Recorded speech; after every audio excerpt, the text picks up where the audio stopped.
Another good block. Oh, and what a magnificent goal on the back heel.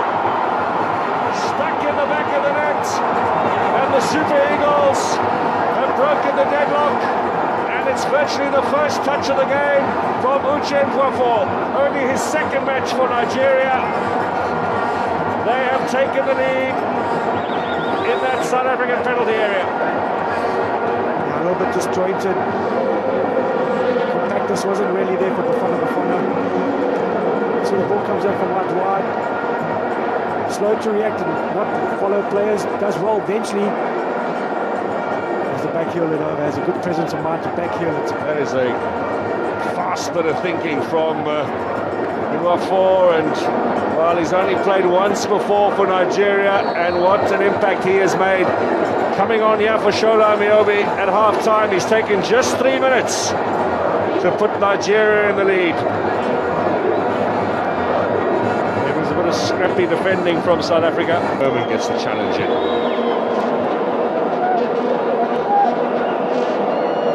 Now Ambrose.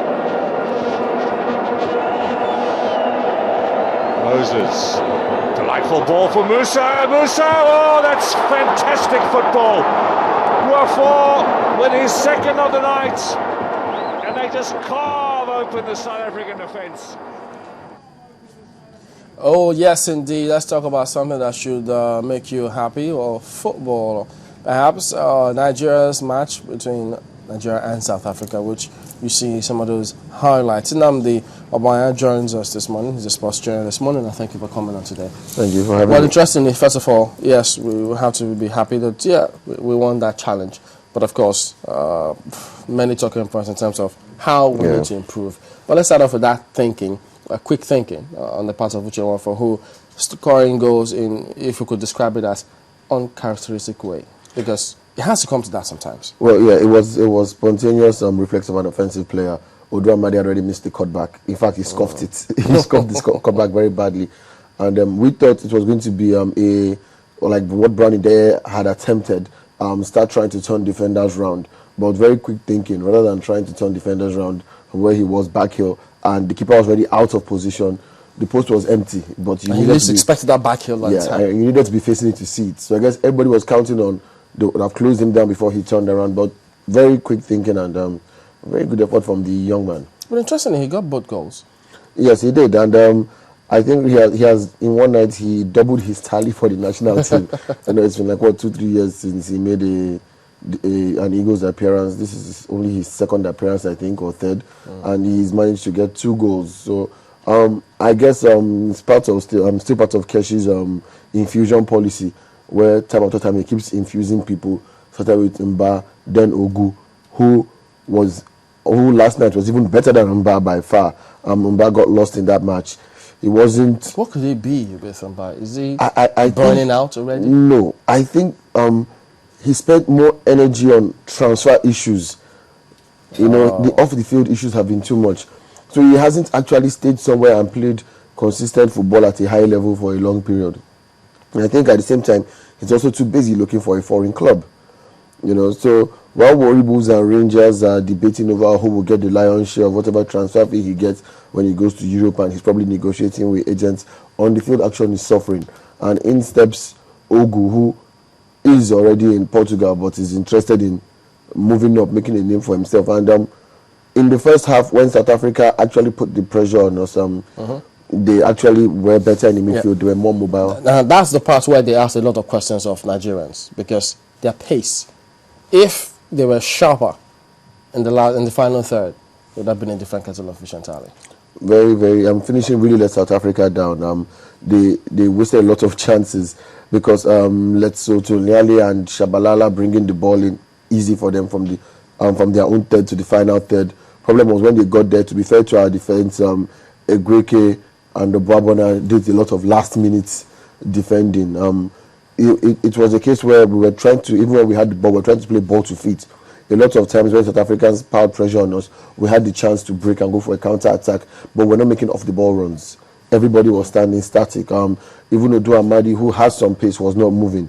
It was a very, very static front line. So what happened was, against South Africans, who were playing at a much higher tempo and a faster pace, a time to come back and cover. and dispossess us. Even times when we cut them out, I remember Odu Amadi early in the match had a chance where he just had to stick out his foot. Yes, the risk of injury was there, so you can't blame the young man, but he pulled out of the challenge and Kone smothered it very, very quickly. But they caught us like that more often. They caught our defense flat a lot of times, not because the defense wasn't doing their job, but the truth is, if the midfield collapses, it's very easy to come into them, which is what happened yesterday. We're very, very static. That's why once the pace players were brought in, your Musas, your Moses, you saw how quickly it changed, because now we had a point where if Moses is running on the ball, somebody has to follow him, and that creates an opening, and we're creating like 2-3 channels for people to run in. Ahmed Musa was running in not a very wide channel, but a slightly narrower channel, which forced their centre backs to move a bit wider, and that allowed Moses to run a lot at them. And whenever he pulled people to him, got the ball to Musa, we saw what happened. First time it came from Odu Amadi when he scuffed the cutback, but the truth was, because of the movement, the defense had been drawn in that direction. He was able to even have an attempt at the cutback. And the second time, Musa found himself free when Moses had taken the whole defense with him. In the first half, when we had Amoebi, we didn't use those chances. He did some very nice hold-up play, even won us a number of free kicks, which is back to the goal, keeping the ball down. The thing was, if he had people running off him, which is the way he's used to play, he would have been able to flick on for people. But when a big man brings the ball down and everybody is standing 5-10 yards away from him outside the 18, waiting for the ball to come back to them so they can start a pretty passing motion again, it doesn't make sense. We don't use our set pieces. We got so many of them. Corners, free kicks, didn't use any of them. I still think that at this point in time, with the amount of big men we have in the team, our entire back line is big. Ogu is a big guy. Maybe last night is a big guy.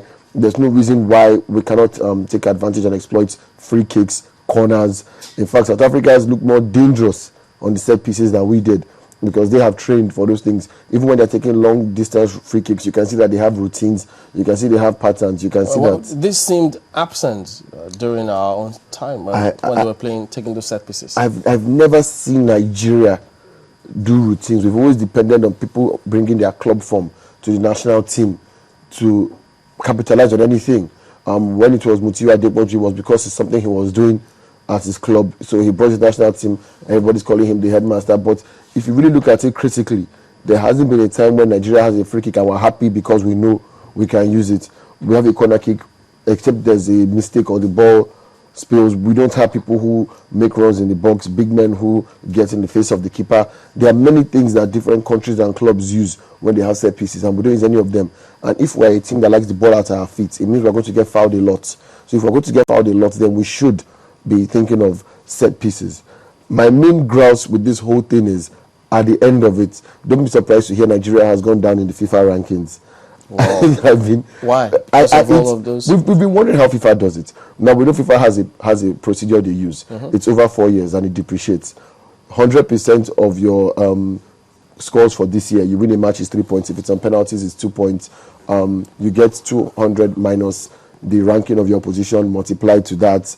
The level of competition, whether it's CONCACAF, FIFA, or which again is unfair because Africa and the Asia Federation have the same index, which is 0.8. So if you play an Asian team or an African team, it's 0.8. Meanwhile, CONCACAF is higher than that.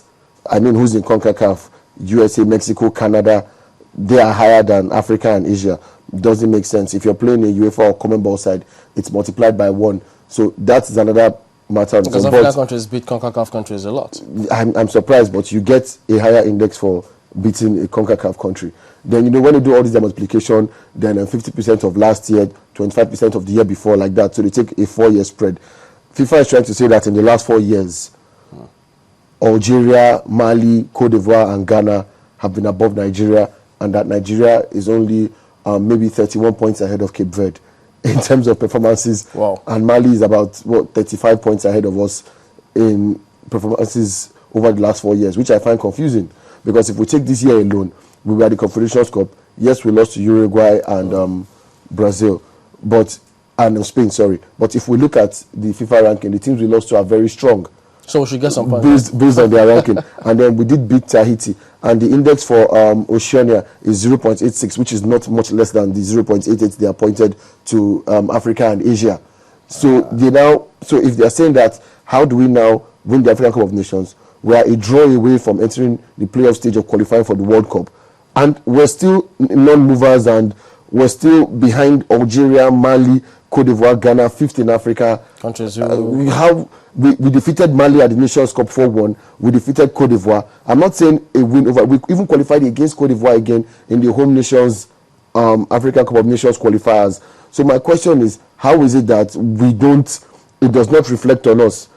But you're telling me that over that period, Cape Verde was able to move up 13 spots and Nigeria was a non-mover. Did Cape Verde play any of Cape Verde ranking, countries? Cape Verde is the next country in Africa after Nigeria.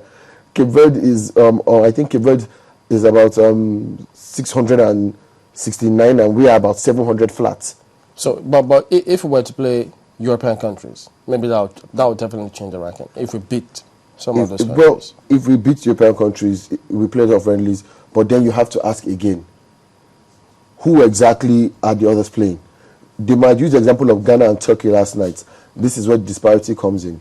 Turkey, because they are in UEFA, the index is 1 straight away. But there's no guarantee that Turkey can beat Cote d'Ivoire. In fact, Ghana drew with them. But we beat a Cote d'Ivoire and the index is 0.88. So FIFA's ranking system has issues. So maybe we also, in addition to while considering the issues, the NFF should also look at those countries that have got 1. Well, the ones you can beat and go play and beat them. I think we should go for more high-profile friendlies. That might work on our ranking, but I still think it's a disparity, and that can change as long as CAF is the way it is. It's no surprise that it's CAF, it's AFC President Mohammed bin Haman that had issues with corruption, and that it's CAF that is so badly run. That shows you why our standing in FIFA is it's not that high. But all credit to the Eagles, all credit to Amoebi. Praise his first competitive tournament, quote unquote, even though it's an invitational friendly, and he has a medal for Nigeria. I'm happy to see Nwofor. He wasn't in the under-21s too long ago, but he's come here. He's with VVV Venlo. He's come here now, and perhaps this can help his club career, because he will be spotted for the, if nothing else, the fact that he's a good young striker. Aware Ogu, very impressive in that midfield. Kenetomero was not there. Egweke deputized. All credit to him. He was a bit slow off the mark. Egweke's pace. Yes, this is a lot of concern. His pace was the problem. A bit slow off the mark, and not too. You can't play with that pace in Europe. No, and he's take him to the clinics. He's not too difficult to turn. You put him in a league where they don't like the ball at their feet, and then before you know, he's in trouble. But what else did you notice? Because I mean, some also talked about our first touches, ball control, elementary, they may say. Well, the problem is not the first touch. If you play football, you know that your first touch is determined as a professional footballer by what you want to do next. The problem with Nigeria is that because we don't have a certain pattern and nobody's making a run, if people are making runs, then the idea of your first touch is, okay, I need to get the ball into space so that maybe I can pull defenders my way and let somebody go. I need to open my body so I can throw a long pass. But when everybody's standing static, you have to first stop the ball, look around. Maybe you might have to beat 1 or 2 men to find who to pass to. There were long periods where... This has to do with coaching. Yes, it does. Long periods where Moby was on the edge of the box, holding off 2-3 defenders, and we'll be counting seconds till somebody comes to assist him. And help doesn't show till the ball goes out. Then somebody gets there quickly to take the throw-in.